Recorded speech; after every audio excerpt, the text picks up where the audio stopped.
بھائیوں، قرآن کریم پڑھنے پڑھانے والے یہاں بہت سارے میرے پیارے بچے پڑھنے والے بیٹھے ہیں جن کے ذہنوں میں کبھی کبھی یہ خیال آتا ہے کہ تو حافظ بنے گا، تو قاری بنے گا، کوئی ملا جی کہہ کر پکارے گا، کوئی امام کہہ کر پکارے گا، کہیں تو مدرسے میں رہے گا، کوئی صرف استاد کہہ کے پکارے گا، یہ تو کوئی زیادہ بڑا مقام نہیں ہے۔ میرے بھائیوں، مایوس ہونے کی ضرورت نہیں ہے، آپ دنیا کے بادشاہ ہیں اور میدان محشر میں بھی بادشاہت کا تاج آپ ہی کے سروں پر ہوگا۔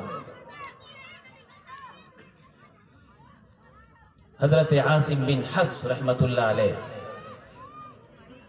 قرآن کریم کے علوم کے بہت بڑے جامع استاد رہے ہیں، امام بنے ہیں تجوید کے، پڑھنے پڑھانے والے جانتے ہیں۔ عاصم بن حفص قرآن کریم کی تلاوت کر کے مشق کراتے تھے بچوں کو۔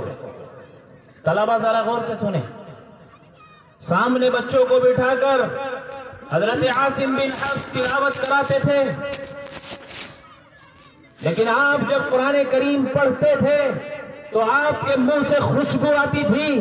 اب جو سامنے پڑھنے والے بچے تھے انہوں نے سوچا کہ جب استاد پڑھانے آتے ہیں تو خوشبو نہیں آتی، جب قرآن کی تلاوت شروع کرتے ہیں تب خوشبو آتی ہے۔ اگر خوشبو لگا کے آتے تو اسی وقت آنی چاہیے تھی کہ جس وقت آپ داخل ہوئے ہیں، لیکن جب آ جاتے ہیں اور تلاوت کرانی شروع کرتے ہیں تب خوشبو آتی ہے۔ ایک نے بڑھ کر کہا، ہوگا کوئی شیر پور کا بہادر پڑھنے والا، اس نے کہا کہ آج تم میرے سب ساتھ رہنا، قرآن کی تلاوت جب استاد صاحب آ کے کرائیں گے، مشق کرائیں گے تو ہمیں سب کو خاموش رہنا ہے، ہمیں آپ کے پیچھے قرآن نہیں پڑھنا بلکہ خاموش بیٹھ جانا۔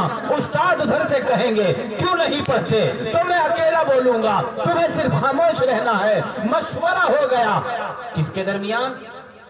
طلبہ عزیز کے درمیان مشورہ ہو گیا۔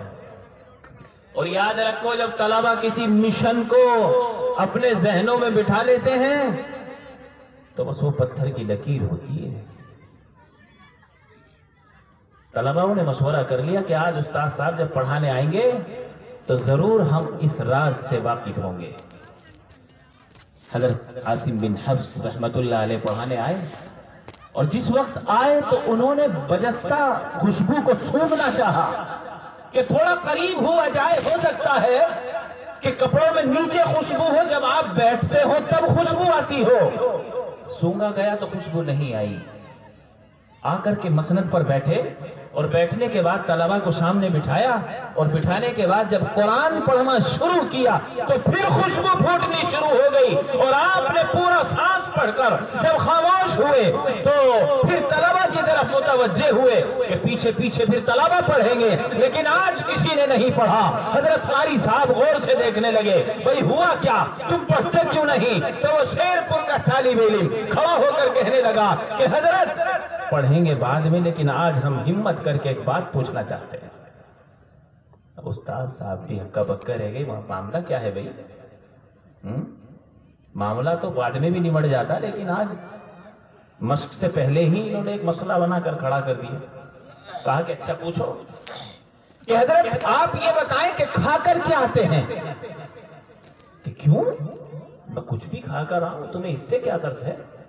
کہ نہیں آپ بتائیں، آپ شاید گلاب کے پھولوں کی پتیاں چبا کر آتے ہیں، آپ شاید چمیلی کے پھول چبا کر آتے ہیں، کیوں؟